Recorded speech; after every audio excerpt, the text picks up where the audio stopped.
Bonjour à tous, je suis ravie de vous retrouver pour Mark & Strat. Chaque semaine, vous le savez, je reçois des experts de la communication, de la publicité, des annonceurs qui viennent nous faire part de leurs dernières campagnes, de leurs dernières activations et surtout des enjeux stratégiques qui se cachent derrière. Alors à la une, cette semaine, les nouveaux contours de l'événementiel. Après la crise du Covid et avec l'explosion des réseaux sociaux, eh bien, le secteur a dû entièrement se réinventer. L'événementiel est aujourd'hui beaucoup plus digital, plus protéiforme. Et avec l'arrivée de cet énorme événement que sont bien sûr les JO 2024, on va faire le point sur le secteur avec l'agence Double 2. Et puis on va parler design mais relationnel. Ogilvy Paris vient de lancer une nouvelle proposition autour de l'expérience client et du digital. Elle repose sur un savant mélange de créativité, de data et d'IA pour créer des relations clients nouvelle génération. Alors qu'est-ce que ça veut dire concrètement? On en parle en deuxième partie d'émission. C'est Mark & Strat et c'est l'épisode 28. Et pour commencer cette émission, j'ai le plaisir de recevoir Guillaume Pommier. Bonjour. Bonjour. Vous êtes co-directeur général de l'agence Double 2. D'abord, peut-être qu'on peut rappeler ce que vous faites. C'est une agence événementielle, mais concrètement, Exactement. Ça veut dire quoi? C'est une agence événementielle qui est sur le marché depuis un peu plus d'une vingtaine d'années. Il y a une dizaine d'années, les fondateurs ont décidé de diversifier un peu le modèle, c'est-à-dire de faire de l'événementiel plutôt des contenus. Moi, je suis arrivé il y a 2 ans pour accélérer, entre guillemets, la diversification du modèle et travailler sur une proposition qui vient en complément des médias et qui vise à utiliser l'expérience et l'événementiel pour faire du social, pour faire du contenu, pour faire des PR et pour faire de l'influence. Voilà. Alors, j'ai lu. Double 2 vise à transformer toute surface en médias et quiconque en canal d'amplification. Est-ce que vous pouvez m'expliquer? C'est un peu ça l'idée, c'est on vit dans un écosystème où le contenu est partout, où la diversification des canaux fait qu'aussi quand on est annonceur, c'est de plus en plus difficile d'être partout intelligemment en médias. Et on pense, c'est un grand trait philosophique, que l'expérience, l'événement, bien pensé au bon endroit, sur le bon support, a la capacité à créer autant de résonance que ce que peut faire le média. C'est-à-dire, on a pour ambition de faire que vous, moi, demain, par accident, vous tombez sur un lieu où il se passe une expérience incroyable et que, comme vous vivez, comme nous tous, avec votre téléphone portable dans la main, eh ben, vous allez en faire un contenu, vous allez nous permettre à la marque d'être diffusée et vous allez la permettre à une marque, à une expérience physique de devenir conversationnelle. Pendant longtemps, pour les marques, quand même, tout ce qui était événementiel, c'était essentiellement du corpo, c'était des séminaires, c'était des conventions. Qu'est-ce qu'il en est de ce marché-là aujourd'hui? Vous me décrivez quelque chose de complètement différent. Ouais, c'est un marché qui a quand même énormément évolué. On a pour ambition, nous, effectivement, le corporate avait pris beaucoup de place dans le business model de la structure. On n'a pas vocation à diminuer le marché corporate. On a eu vocation à rééquilibrer la place du grand public dans le business model de l'agence. Et finalement, l'événement corporate, c'est un petit peu la même chose. La manière dont on l'aborde, c'est que on peut le penser avant tout comme un contenu, comme un objet de communication qui va servir la marque employeur, qui va servir l'engagement des équipes et qui peut devenir également un objet de communication pour les parties prenantes. Parce que même quand on est engagé dans une grosse société du CAC 40, on est aussi un consommateur de contenu, on est aussi un émetteur de contenu. Et si on pense bien l'objet corporate comme un diffuseur de messages et un amplificateur de messages, bah finalement la philosophie, elle ne change pas beaucoup. J'ai l'impression quand même que qu'aujourd'hui l'événementiel est quelque chose de beaucoup plus protéiforme. Donc on part d'un événement physique, mais on aboutit à du contenu et pourquoi pas d'autres choses. Comment vous définissiez, vous, les contours d'un événement aujourd'hui? C'est quoi un événement aujourd'hui? Ça fait beaucoup débat à l'agence parce que moi je viens pas du tout du secteur événementiel, je viens du secteur digital, marketing, je suis même passé par des médias. Et en fait... moi, dans ma philosophie plutôt éloignée à la base du métier de production, tout peut devenir événement. Et l'événement, c'est la capacité à finalement créer de l'éphémère qui dure, c'est-à-dire créer un momentum qui va permettre aux gens de sortir de leur quotidien, de percevoir les choses un petit peu différemment et puis ensuite de revenir à un parcours un petit peu plus traditionnel. On s'est un peu rejoint sur cette définition-là et donc en fait, il n'y a pas de limite pour moi à l'événementiel, parce qu'on peut créer un événement effectivement physique, parce que nous, c'est notre cœur de métier, parce qu'on vient de la production événementielle, mais dans mes précédentes activités, on crée des événements social média, on crée des événements éditoriaux. Donc, moi, mon sujet aujourd'hui, c'est de l'élargir et de faire que l'événement n'est pas juste une expérience menée avec une ambition de production, d'installation et de momentum très opérationnel, mais que ça remonte dans la chaîne de valeur marketing. En fait. Est-ce que vous pourriez me donner un exemple d'une OP que vous avez menée récemment, par exemple on en a fait quelques-unes qui sont exactement sur ce modèle-là, c'est-à-dire que, alors je vais vous parler plutôt de grand public, mais qui visent à aborder une problématique de communication. On l'a fait pour le groupe Pernod Ricard et la marque Suze, par exemple.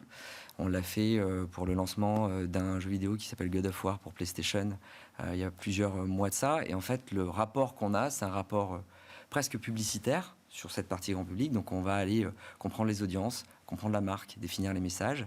Et notre travail va être de le traduire via une histoire, mais qu'on raconte sur une expérience. Donc, ça mêlait du média, de l'activation, de l'influence et du contenu sur PlayStation.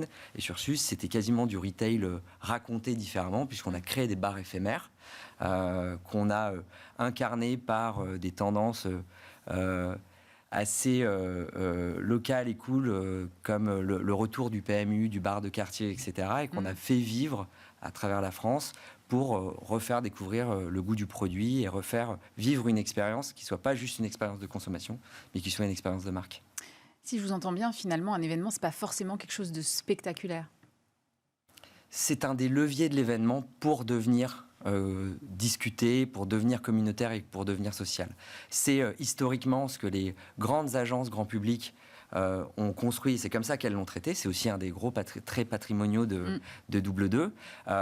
Mais on peut le traiter aujourd'hui aussi un peu différemment. Et même si le spectaculaire est un des leviers, il y a plein d'autres leviers comme la justesse culturelle, comme le traitement graphique qui peut juste être beau sans être spectaculaire, impactant sans être immense, qui fait qu'on a un terrain de jeu qui s'est énormément élargi.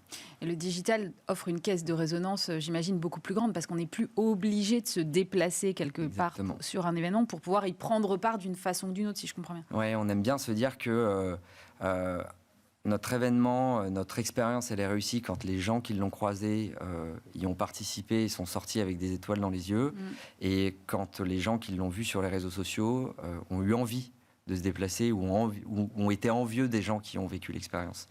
Donc c'est effectivement une caisse de résonance, mais c'est aussi une petite part de l'expérience qui est vécue à distance, on va dire. Quels sont les KPI que regardent vos clients sur cette typologie de contenu ? Il y en a plusieurs. Et l'avantage aussi, c'est que le social, la conversation, le digital font partie des KPI de l'événement aujourd'hui. Donc on va avoir des KPI assez traditionnels dont tout le monde a entendu parler, comme le earned media, donc la valeur média de ce qu'on a généré comme conversation et comme visibilité. Mais on est également capable aujourd'hui de mesurer les discussions qui ont été générées, la part de voix, est-ce qu'il y a des pics de part de voix qui sont générés autour de la marque. On l'a vu sur des événements auxquels on s'est associé, comme le GP Explorer pour un de nos clients qui s'appelle Cupra, où en fait le jour du GP Explorer, on a des pics de requêtes sur Google autour de la marque. Et donc on peut associer aujourd'hui à des événements physiques des KPI plus communicationnels, voire même business, lorsqu'on est sur des activations, je vous parlais de Pernod tout à l'heure, où on est capable de mesurer le pic de vente, la diversification des produits et le retour du produit dans la consommation des gens, etc. Vous êtes, alors je sais que vous ne pouvez pas trop en parler, mais vous êtes impliqué dans l'organisation de la cérémonie d'ouverture des JO. Exactement. Qu'est-ce que ça représente pour une agence comme la vôtre d'être associée à un événement d'une telle ampleur ? Beaucoup de choses. Ça représente énormément de fierté pour nous, mais aussi pour les équipes qui sont adossées à cet événement, parce que je pense que une opportunité comme celle-ci, d'être associé intellectuellement et en production à ce type d'événement, ça arrive une fois dans une vie d'entreprise. Donc c'est un gros sujet de fierté. C'est aussi d'un point de vue beaucoup plus pragmatique un outil de séduction dans le recrutement, dans la capacité à faire venir des talents. Et on l'espère, ce sera un héritage un héritage pour les gens qui sont aujourd'hui en train de perfectionner, entre guillemets, leur art sur ce projet et sur tous les aspects de production de ce projet. Et également pour l'agence, parce que au-delà d'avoir le tampon finalement on l'a fait, c'est aussi un savoir-faire qu'on va essayer de redévelopper, de retravailler et de faire perdurer dans le temps. On est sorti d'une crise Covid où vraiment le secteur était vraiment très très mal. Ouais. Aujourd'hui, on a l'impression que tous les regards sont justement portés sur les JO. Quel est réellement l'état du marché aujourd'hui? Est-ce qu'il y a de la place pour d'autres choses que les JO déjà, pour commencer? Et comment ça s'est repris finalement? Le marché, il est très dynamique. Alors si je parle de l'événementiel, il est très dynamique. Moi, je suis arrivé après finalement le Covid dans ce marché. Je l'ai découvert sur sa phase de relance. Il est très dynamisé par l'actualité sportive. On a eu le rugby l'année dernière, on a les JO. Il est très dynamisé par le Covid, je pense. Alors ça, c'est plutôt une conviction.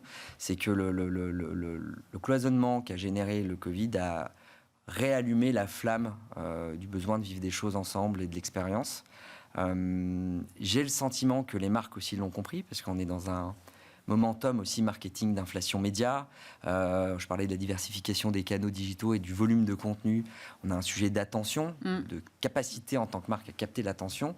Et je pense deux choses. Je pense que les marques reviennent sur des stratégies expérientielles. On a des discussions aujourd'hui avec nos clients ou avec des prospects qui nous disent « Je reviens sur de l'activité expérientielle parce que je pense que c'est le meilleur moyen de faire passer mon message. » Et oui, le média ne vient pas en concurrence de ça, mais est complémentaire. Et je pense que si tout se passe bien, comme ça a l'air de se dessiner là, sur les grands événements nationaux qui doivent se dessiner dans les prochains mois, on va vivre quelque chose de tellement fort qu'il va falloir faire perdurer cette logique d'expérience, de tous ensemble, et qui va continuer à dynamiser le secteur événementiel. C'est intéressant ce que vous dites sur la longévité et finalement comment on essaye de transformer un one-shot en long trend. Comment vous travaillez sur ces sujets-là? Parce qu'effectivement, quand vous faites une activation avec un client, une expérience à un temps donné sur un événement, comment derrière on capitalise sur le long terme? Il y a plein d'opportunités autour de ça et en fait, c'est des opportunités qui sont pas révolutionnaires, c'est des opportunités qui sont tirées des logiques publicitaires et de marque en fait. C'est-à-dire qu'on travaille la marque à travers un ensemble d'expériences ou une grosse expérience qui va vivre en social. Et en fait, c'est plutôt un sujet de cohérence et de vision long terme qu'un sujet de transformation du métier. Il faut juste l'aborder en accord et en co-création, entre guillemets, avec les décideurs marketing, pour que ça s'inscrive dans le temps et que ce soit pas juste pensé comme un lancement de produit ou une activation corporate pour faire vivre à un instant A, un moment tous ensemble avec les équipes. C'est pour ça que je vous parlais de contenu potentiellement. C'est qu'aujourd'hui on utilise par exemple sur le corporate l'événement comme un objet de création éditoriale. Et ça peut être soit un début d'histoire éditoriale, soit un milieu, soit une fin. Et puis derrière, ensuite, le fil, il est facile à tirer. On disait, vous avez donc en ligne de mire les JO qui arrivent bientôt. Vous avez le temps de penser à l'après? On essaye, mais ça c'est un peu la nécessité de l'entrepreneuriat, c'est qu'on doit penser hier, aujourd'hui, demain et dans 6 mois. Donc c'est une gymnastique qui est pas tous les jours facile, mais on a la chance d'être bien entouré par nos équipes et aussi par nous, le groupe W2 et par les gens qui font la direction, le pilotage, etc. Donc on essaye régulièrement de se sortir un peu la tête du buisson pour regarder au-dessus et se dire, OK, où est-ce qu'on va après? Comment est-ce qu'on le travaille? Et comment est-ce qu'on reste en maîtrise de notre marché et de notre business, quoi. Merci beaucoup Guillaume Pommier. Je rappelle que vous êtes co-directeur général de l'agence W2. Merci à vous. Et dans En Agence cette semaine, j'ai le plaisir de recevoir Mathieu Plassard. Bonjour. Bonjour Annie. Vous êtes le président d'Ogilvy Paris et vous venez de lancer une nouvelle offre. Ça s'appelle Ogilvy One. Et c'est une agence, une offre de design relationnel. C'est quoi le design relationnel, Mathieu? Alors, il y a deux questions déjà. Oui. Est-ce que c'est une agence ou une offre et c'est quoi le design? Je vais revenir sur la première question, sur la logique qui nous a poussé à reformater cette offre. Ouais. En fait, on a eu dans l'histoire d'Ogilvy un effet de balancier il y a quelques années où on a tout désiloté. C'est-à-dire qu'on travaillait très en silo avec la publicité qui s'appelait Ogilvy Mather, Ogilvy One qui était le digital, à l'époque on appelait ça le digital, Ogilvy PR, et on a cassé tous ces silos pour faire un seul Ogilvy et pour faire travailler les expertises ensemble. Ouais. Ça a été un formidable accélérateur, notamment de la digitalisation de l'agence. Mais en revanche, on a vu qu'il y avait sur certains aspects de nos métiers, on perdait un peu en spécificité. Et donc c'est la logique qui nous a poussé aujourd'hui, quelques années après, à relancer ou à lancer Ogilvy One, nouveau format, et qui s'appuie sur ce qu'on appelle le design relationnel, je vais y revenir, mais qui permet de prendre à bras-le-corps les évolutions de nos métiers. De la même manière que la publicité a été transformée et a intégré le social il y a quelques années, de la même manière que notre expertise PR traditionnelle, on va dire, a été énormément impactée par l'influence et a intégré l'influence et les créateurs de contenu dans leur offre, et ben, il fallait que l'offre Customer Experience, elle évolue aussi. C'est ça qui nous a poussé à lancer Ogilvy One il y a quelques semaines au niveau mondial, puisque c'est une offre, c'est une expertise qu'on a au niveau mondial dans tout le réseau. Et ça rassemble un certain nombre d'experts dans plein de domaines. Alors c'est quoi le design relationnel? Ouais. C'est l'évolution, pour nous c'est le passage du CRM à quelque chose d'un peu plus fluide, d'un peu plus humain. On s'est rendu compte, il y a deux éléments qui nous ont poussé à le faire. Il y a d'un côté une extrême fragmentation des messages, des médias, des canaux, et aujourd'hui on est bombardé, et je pense que vous êtes la première à être bombardée par les messages qui du coup touchent rarement leur cible. Donc on a une déperdition énorme par rapport à l'ensemble des messages qui sont produits par les marques. Et puis de l'autre côté, on s'est rendu compte que le CRM, donc le Customer Relationship Management, il était dans la gestion de la relation, mais il était un peu stérile et un peu froid. Il a été très influencé par la technologie. Les marques, les annonceurs ont investi énormément en data pour optimiser ces éléments-là, mais finalement, ça manquait de substance. Et nous, on bascule dans du relationship design pour se dire à chaque moment clé de la relation, il faut qu'il y ait peut-être des éléments un peu moins transactionnels et un peu plus émotionnels, qui touchent un peu plus les gens en one-to-one. Et aujourd'hui, le one-to-one, il est plus que jamais une opportunité d'aller toucher et d'impacter directement chacun des consommateurs. Votre offre, elle repose pas mal sur la data et sur l'IA. Alors comment on ramène de l'humain dans tout ça? Comment on fait en sorte que finalement la machine suscite une émotion? Ouais. Oui, c'est vrai qu'il y a en transverse la data et l'IA. L'IA, ça fait quelques années, et je pense qu'on y reviendra, qu'on investit sur l'IA. La data, c'est essentiel, c'est le nerf de la guerre aujourd'hui. Nous, on s'appuie sur une offre très très forte. On a notamment au sein du groupe une entité qui s'appelle Vertical, qui est un pure player data et qui est vraiment un fondement de notre offre data. On remet de l'humain sur les 4 piliers qui sont en amont de ce relationship design, qui sont le premier sur l'acquisition, parce que ça reste, quand on est en customer experience, le nerf de la guerre, comment on acquiert de nouveaux clients. Donc, comment on comprend les insights, comment on comprend les leviers qui vont faire que vous allez acheter une marque ou pas. Donc là, il y a de l'humain dans l'insight, dans la connaissance des consommateurs, dans l'analyse des comportements. Le second qui est le service design, comment on arrive à customiser, justement à avoir des messages ou des offres qui vont être vraiment plus destinés à votre consommation, à votre profil. Le troisième qui est le commerce continuel, et on a la conviction qu'aujourd'hui, et je pense que vous le vivez aussi, le commerce n'est pas juste à la fin du funnel, mais ça peut se faire en social, ça peut se faire à tout moment du parcours client. Et donc de comprendre là encore les leviers qui vont vous faire acheter sur telle ou telle plateforme et à tel ou tel moment, ça c'est de l'humain. Et puis le dernier, la fidélité. Et si je prends un exemple sur un des programmes relationnels modernes, on va dire, nouvelle génération sur lequel on travaille, pour le groupe Lactalis, qui a envie de bien manger, on a travaillé sur comment passer d'une logique très transactionnelle, très couponing, très offre de réduction sur des produits, à une vision un peu plus humaine et un peu plus liée à la marque et à la mission de la marque sur la démocratisation du bon. Donc c'est pas antinomique, c'est juste une évolution, et puis parfois vous voulez avoir juste du transactionnel, et puis parfois vous voulez avoir des choses qui soient un peu plus dans l'émotion. Vous m'avez lancé sur l'IA, donc je saisis la balle au bon. Ouais. L'IA est devenue, j'ai l'impression, quand même un réflexe pour à peu près toute l'industrie. Comment on fait en sorte qu'elle ne devienne pas un prétexte, c'est-à-dire qu'on ne l'utilise pas un peu pour tout et n'importe quoi et au final sans réelle valeur ajoutée? C'est un peu le cas aujourd'hui. Je pense que c'est mon sentiment en tout cas. C'est le nôtre aussi. Et je pense que très honnêtement, et c'est normal parce qu'il y a quand il y a un tsunami technologique, culturel comme l'IA qui arrive, qui déferle, il a fallu 2 mois pour qu'il y ait 100 millions d'utilisateurs de ChatGPT. Il avait fallu 15 fois plus pour Instagram, quelques années plus tôt. Donc on voit, il y a une espèce d'accélération de l'adoption de la technologie. Tout le monde aujourd'hui est capable de s'amuser sur ChatGPT, tout le monde s'amuse sur Sora et crée des chansons.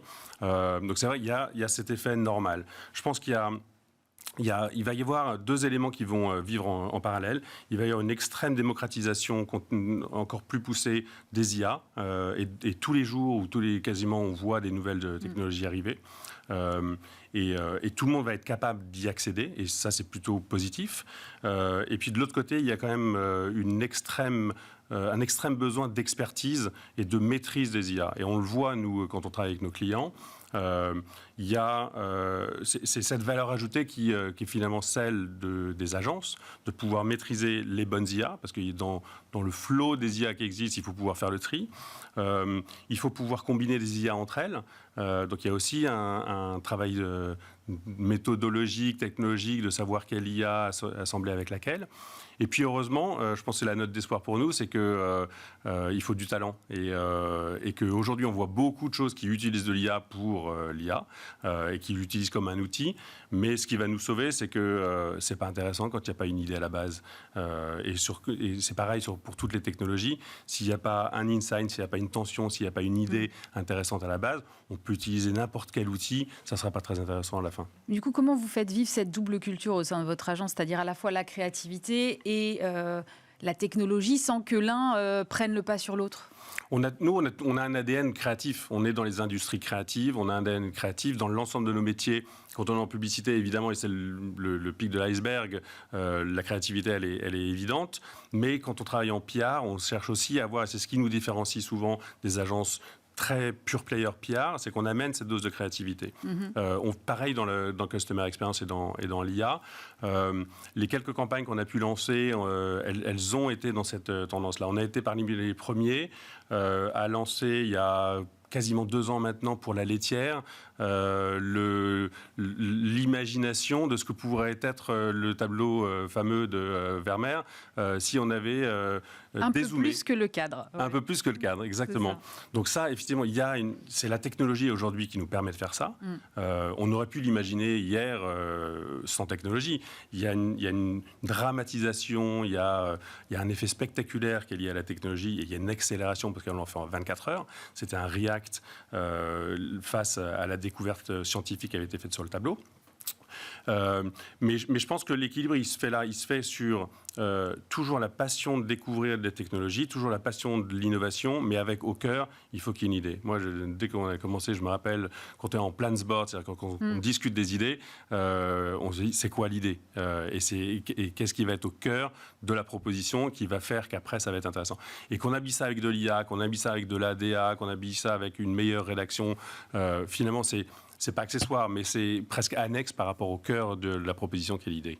Sur l'adoption massive des nouvelles technologies qui sont effectivement un peu, entre guillemets, à la portée de tous, c'est un peu caricatural ce que je dis, mais est-ce que ça ne va pas pousser les annonceurs à internaliser la production de contenu finalement je pense en partie, et je pense que c'est une évolution assez logique de l'adoption de l'IA.